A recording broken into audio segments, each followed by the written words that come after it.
Welcome to Fairy Tale Tuesday. Today's reading will be The 12 Dancing Princesses by Jacob and Wilhelm Grimm. Let's begin. Once upon a time, there was a king who had 12 daughters, each one more beautiful than the others. They slept in a room together where their beds stood next to each other. At night, when they were lying there, the king closed their door and barred it. However, when he opened it the next morning, he saw that their shoes had been danced to pieces. No one could determine how it happened. Then the king proclaimed that whoever could discover where they went dancing each night could choose one of them for his wife and become king after his death. However, anyone who attempted this but failed to make the discovery after 3 days and nights would forfeit his life. A prince soon presented himself, offering to undertake the venture. He was well received, and that evening was taken to a room adjacent to the bedroom. A bed was made for him there, and he was told to watch where they went and danced, so they would not be able to do anything in secret or go out to some other place. The door to their room was left open. However, the prince's eyes felt as heavy as lead, and he fell fast asleep.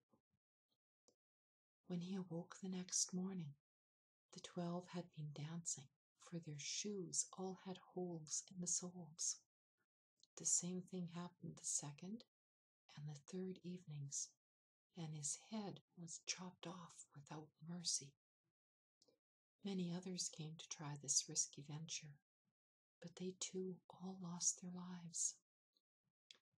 Now it happened that a poor soldier who was wounded and could no longer serve in the army was making his way to the city where the king lived. An old woman met him and asked him where he was going. "I'm not exactly sure myself," he said, then jokingly added, "but I would like to discover where the princesses are dancing their shoes to pieces and then become king." "Well, that is not so difficult," the old woman said. "Do not drink the wine that they will bring you in the evening."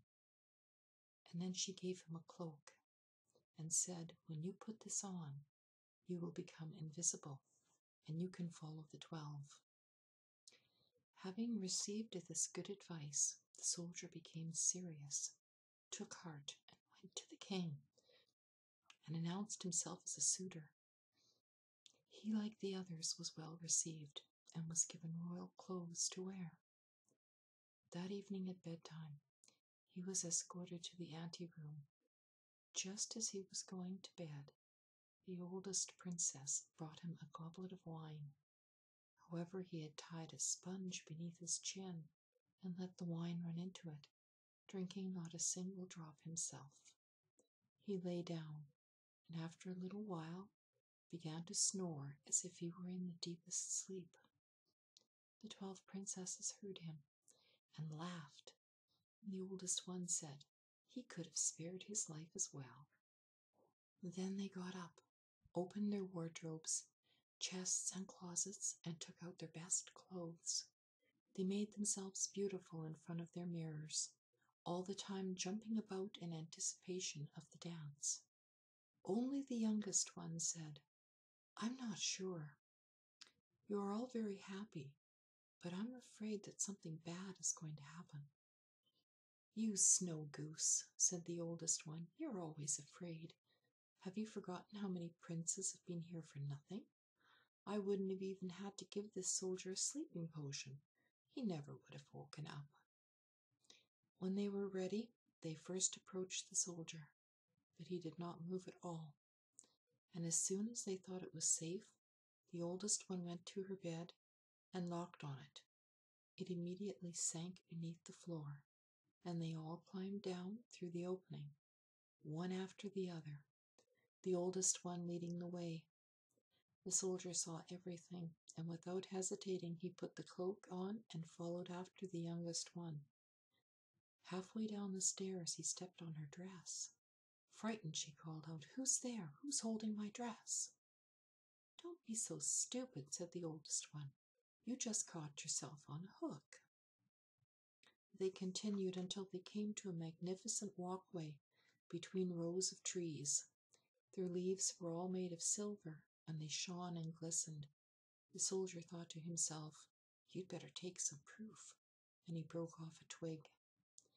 A loud cracking noise came from the tree, and the youngest one called out again, "It's not right. Didn't you hear that sound?" The oldest one said, "That is just a joyful salute, and they are firing because soon they will have disenchanted our princess." Then they came to a walkway where the trees were made of gold, and finally to a third one where they were made of clear diamonds.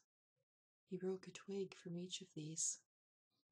The crackling frightened the youngest one each time, but the oldest one insisted that it was only the sounds of joyful salutes. They continued on until they came to a large body of water.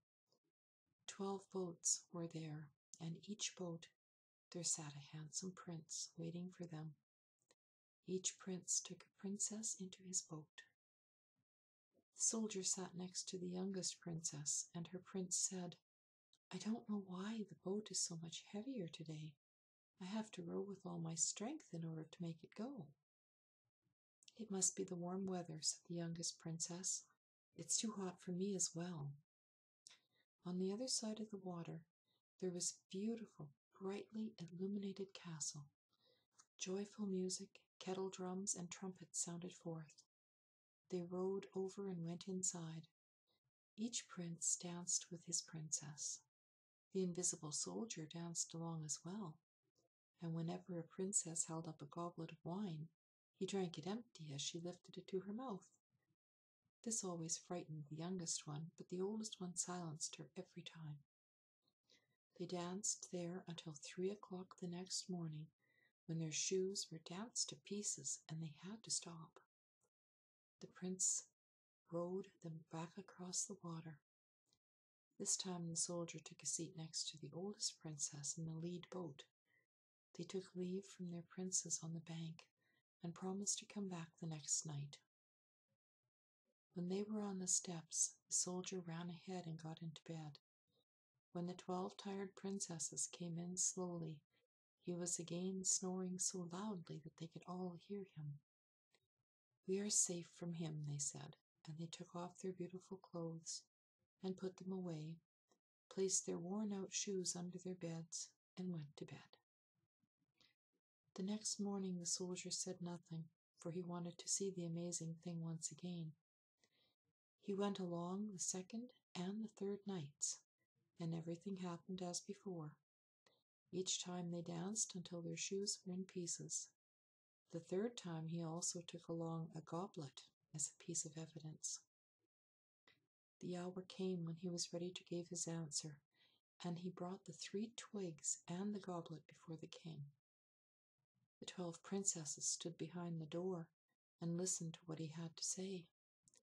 The king asked, "Where did my daughters dance their shoes to pieces?" He answered, "In an underground castle with 12 princes." And then he told the whole story and brought forth the pieces of evidence. The king summoned his daughters and asked them if the soldier had told the truth.